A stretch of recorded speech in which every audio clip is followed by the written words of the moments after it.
welcome back. Of course, like I said, the project coordinator is going to be on this series, and for today, we're going to be doing a complete overview of Abia Newmap, and of course, the setup, more especially how the operation stands in the state since the project has actually lasted. And so I want to actually come to you, Engineer Chukwuemeka. Let's have a view of Abia Newmap. Thank you, my moderator. Like you said, this is the debut, and over the series, we'll be looking at the scorecard of Newmap and the things essentially that we've done in the pursuit of our mandate. For the purpose of those who may not know, Newmap stands for Nigeria Erosion and Watershed Management Project. So the acronym is Newmap. Newmap is a state-led intervention to combat the menace of gully erosion and other forms of land degradation in Abia State. Newmap is funded from grants and loans and the counterpart funding of the state government. The World Bank is bringing in some chunk while the state is providing the rest of it. What we have in Abia is what we have in 22 other states that are implementing this project. The project development objective of Newmap is to reduce vulnerability to soil erosion in targeted watersheds. So in Abia State, across the length and breadth of the state, at every targeted watershed or subcatchment, we work and aim to reduce vulnerability of the soil to erosion and to other forms of land degradation. And since 2012, when the project became effective in the state, we've busied ourselves with exactly that assignment. In achieving it, we try to target one gully erosion at a time and lay out series of interventions that not only recover the degraded land, but also make the place impervious, as it were, for erosion to redevelop in that area after our intervention. And we have done that in quite a number of places across Abia. All right, it's good to know this. And PC, if I may ask, there is this clause is World Bank assisted and the state led. Can you expatiate more on that particular aspect? It is state led in that it is the state that makes the choice of where to intervene. It is the state that actually carries out the intervention. It is the state that has the project management unit. Every one of us that is working in Abia State Newmap happen to be a staff, a civil servant within the state. So it is not a World Bank operated project, as it were. World Bank funded in the sense that the money, part of the money for executing the projects comes from the World Bank as a loan. So interpreting that means that the state government is borrowing from the World Bank and plowing it back into ameliorating gully and land degradation issues in the state.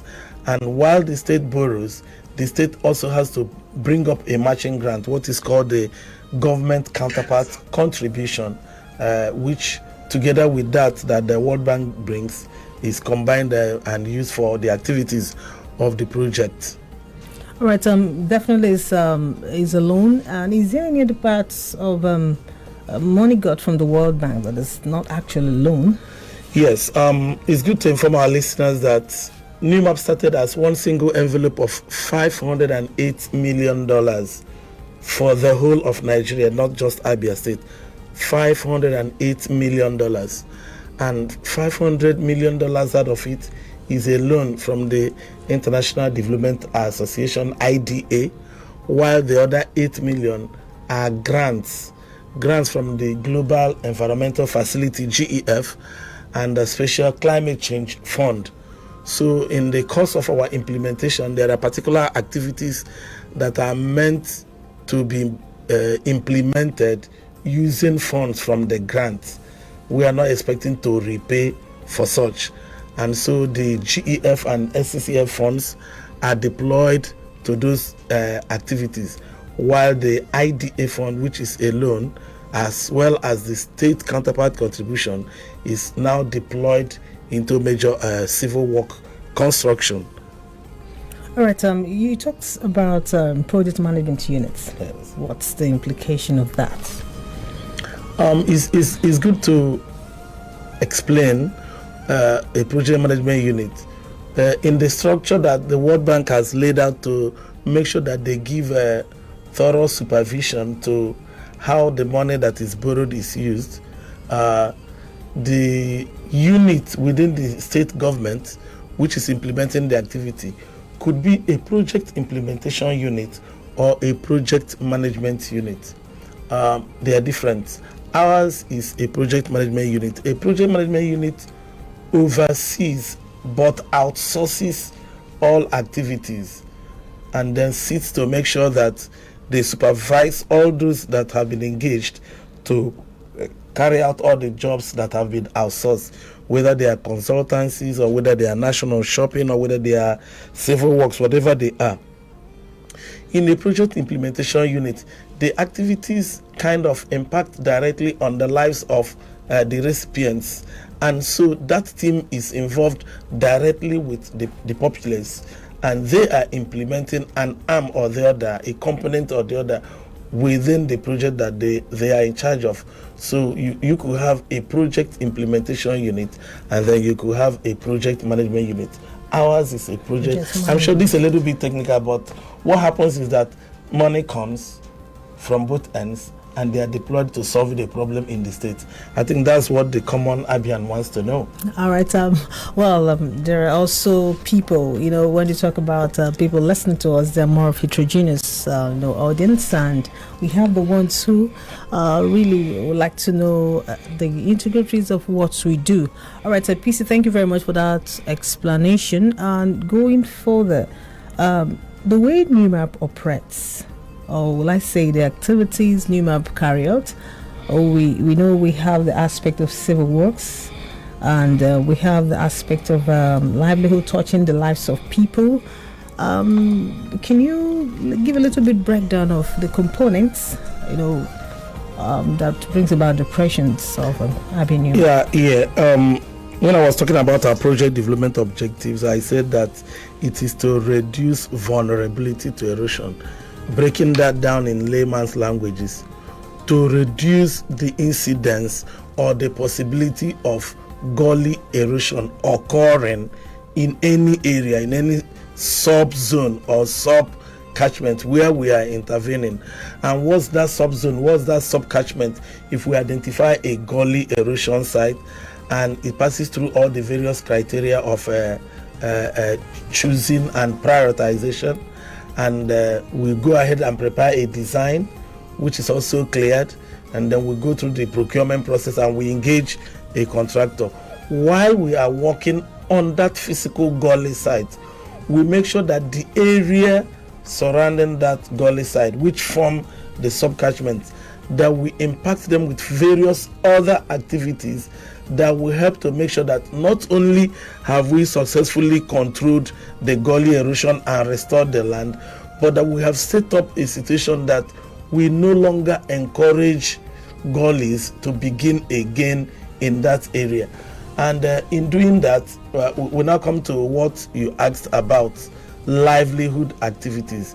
So our components are like this.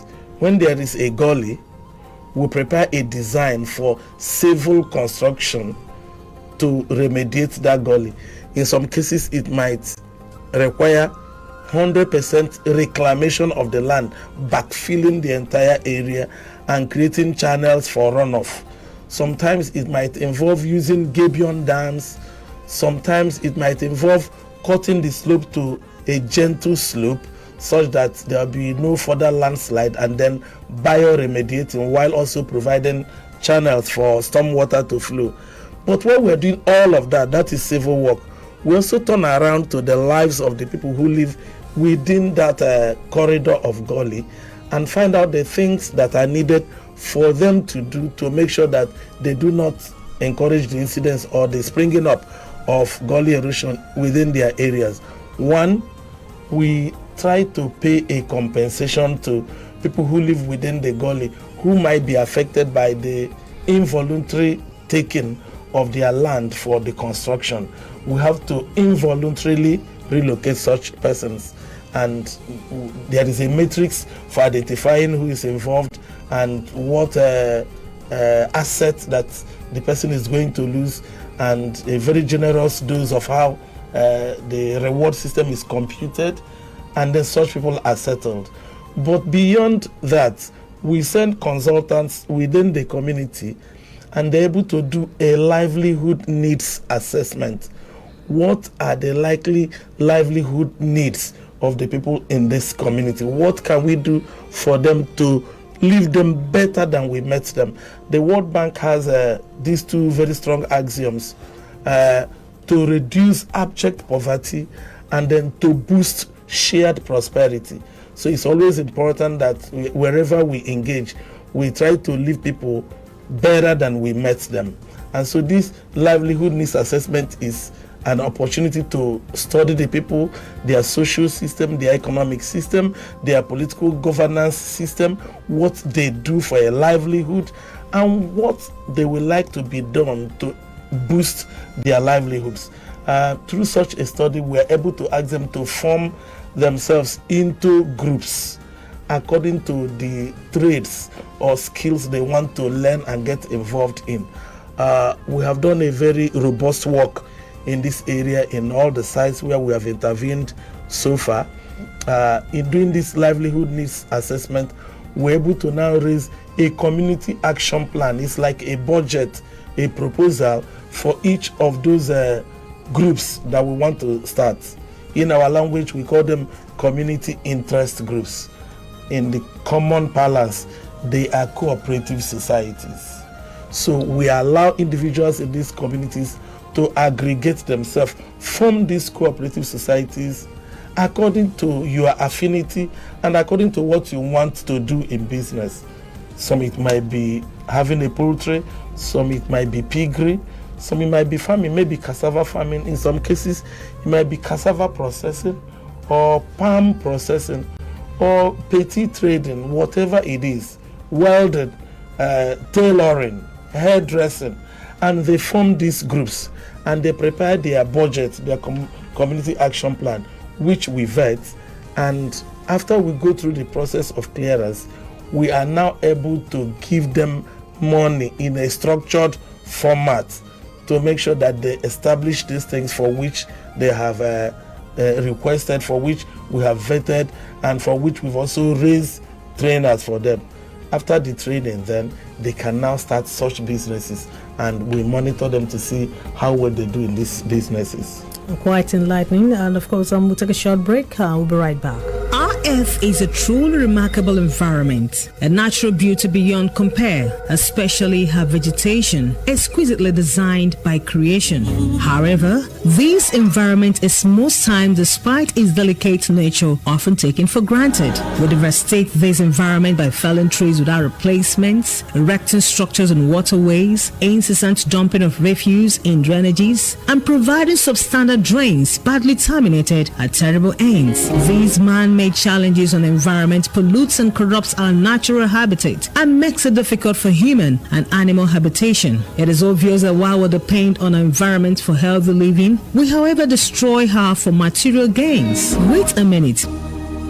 Have you ever pondered the effect of that tree you cut down? If we make it our responsibility to take care of Mother Earth and make sure each tree we cut down, we plant too, and reverse all other wrongdoings to environment, we'll be joining hands and making this world a better place. If we don't, we run the risk of destroying what nature has endowed us with. Join Abia Newmap today to protect our environment and preserve our natural habitats. You're welcome back. If you just joined us, is Abia Newmap Scorecard, and of course right here in the studio is the project coordinator of Abia Newmap.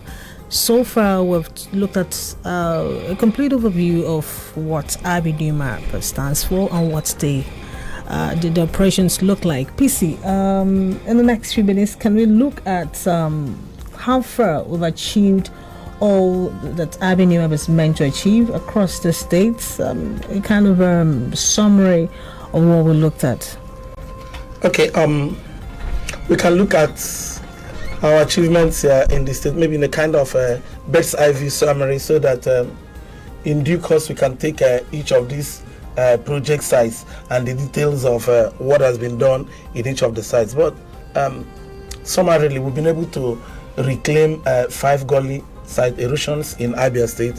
One in Umezuku Sulu in Isialangwa North, the next one in Amuzuku Ibeku in Umuahia North, the third at Amoda Achara Isuchi in Umunochi local government area, the fourth at Umuagu Ibeku and spanning through Moda Isingu, also in Umuahia North local government area, and the fifth at Umugelo Mwaku in Isialangwa North local government area. We're actually busy on our 6th site, which is a flood mitigation activity that is going on at the Orata and Umabai floodplains within Aba, which we are hoping to tidy up as the project times out at the end of June.